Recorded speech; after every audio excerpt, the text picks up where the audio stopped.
ones that have killed her by our ideas, and so he will be much unhappy always.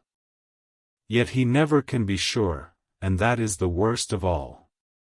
And he will sometimes think that she he loved was buried alive, and that will paint his dreams with horrors of what she must have suffered, and again, he will think that we may be right, and that his so beloved was, after all, an undead. No. I told him once, and since then I learn much. Now, since I know it is all true, 100,000 times more do I know that he must pass through the bitter waters to reach the sweet. He, poor fellow, must have 1 hour that will make the very face of heaven grow black to him, then we can act for good all round and send him peace. My mind is made up. Let us go. You return home for tonight to your asylum, and see that all be well. As for me, I shall spend the night here in this churchyard in my own way. Tomorrow night you will come to me to the Berkeley Hotel at 10 of the clock. I shall send for Arthur to come too, and also that so fine young man of America that gave his blood. Later we shall all have work to do. I come with you so far as Piccadilly and there dine, for I must be back here before the sun set. So we locked the tomb and came away, and got over the wall of the churchyard, which was not much of a task, and drove back to Piccadilly. Note left by Van Helsing in his portmanteau, Berkeley Hotel directed to John Seward, M.D., not delivered. September 27th. Friend John, I write this in case anything should happen. I go alone to watch in that churchyard. It pleases me that the undead, Miss Lucy, shall not leave tonight, that so on the morrow night she may be more eager. Therefore I shall fix some things she like not garlic and a crucifix and so seal up the door of the tomb. She is young as undead, and will heed. Moreover, these are only to prevent her coming out, they may not prevail on her wanting to get in, for then the undead is desperate, and must find the line of least resistance, whatsoever it may be. I shall be at hand all the night from sunset till after the sunrise, and if there be aught that may be learned I shall learn it.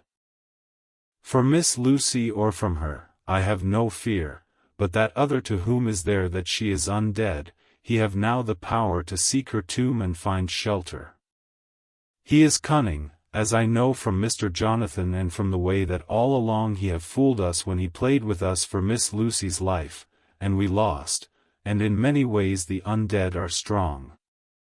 He have always the strength in his hand of 20 men, even we 4 who gave our strength to Miss Lucy it also is all to him. Besides, he can summon his wolf and I know not what.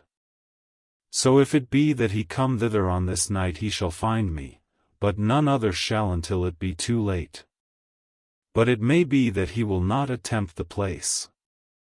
There is no reason why he should, his hunting ground is more full of game than the churchyard where the undead woman sleep, and the one old man watch. Therefore I write this in case.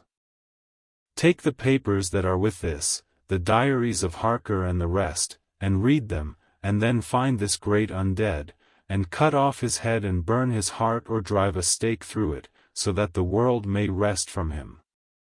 If it be so, farewell. Van Helsing. Dr. Seward's Diary. September 28th. It is wonderful what a good night's sleep will do for one. Yesterday I was almost willing to accept Van Helsing's monstrous ideas, but now they seem to start out lurid before me as outrages on common sense. I have no doubt that he believes it all. I wonder if his mind can have become in any way unhinged. Surely there must be some rational explanation of all these mysterious things. Is it possible that the professor can have done it himself? He is so abnormally clever that if he went off his head he would carry out his intent with regard to some fixed idea in a wonderful way. I am loath to think it, and indeed it would be almost as great a marvel as the other to find that Van Helsing was mad, but anyhow I shall watch him carefully. I may get some light on the mystery. September 29th, morning. Last night, at a little before 10 o'clock, Arthur and Quincy came into Van Helsing's room. He told us all that he wanted us to do, but especially addressing himself to Arthur, as if all our wills were centered in his. He began by saying that he hoped we would all come with him too, for, he said, there is a grave duty to be done there. You were doubtless surprised at my letter? This query was directly addressed to Lord Godalming. I was. It rather upset me for a bit. There has been so much trouble around my house of late that I could do without any more.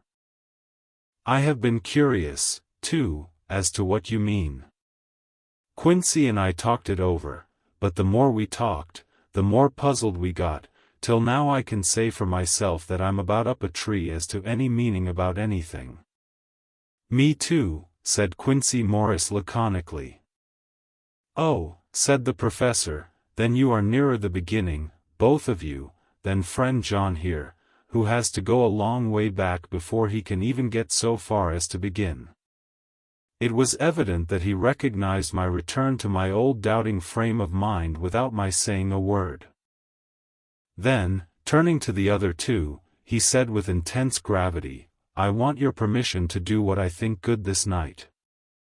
It is, I know, much to ask, and when you know what it is I propose to do you will know, and only then, how much. Therefore may I ask that you promise me in the dark, so that afterwards, though you may be angry with me for a time I must not disguise from myself the possibility that such may be you shall not blame yourselves for anything. That's frank anyhow, broke in Quincy. I'll answer for the professor. I don't quite see his drift, but I swear he's honest, and that's good enough for me. I thank you, sir, said Van Helsing proudly. I have done myself the honor of counting you one trusting friend, and such endorsement is dear to me. He held out a hand, which Quincy took. Then Arthur spoke out, Dr. Van Helsing, I don't quite like to buy a pig in a poke, as they say in Scotland, and if it be anything in which my honor as a gentleman or my faith as a Christian is concerned, I cannot make such a promise. If you can assure me that what you intend does not violate either of these two, then I give my consent at once, though for the life of me, I cannot understand what you are driving at. I accept your limitation, said Van Helsing, and all I ask of you is that if you feel it necessary to condemn any act of mine, you will first consider it well and be satisfied that it does not violate your reservations. Agreed, said Arthur. That is only fair. And now that the pourparlers are over, may I ask what it is we are to do? I want you to come with me, and to come in secret, to the churchyard at Kingstead. Arthur's face fell as he said in an amazed sort of way, where poor Lucy is buried. The professor bowed. Arthur went on, and when there? To enter the tomb. Arthur stood up. Professor, are you in earnest, or it is some monstrous joke? Pardon me, I see that you are in earnest. He sat down again, but I could see that he sat firmly and proudly, as one who is on his dignity. There was silence until he asked again, and when in the tomb? To open the coffin. This is too much, he said, angrily rising again. I am willing to be patient in all things that are reasonable, but in this desecration of the grave of one who, he fairly choked with indignation. The professor looked.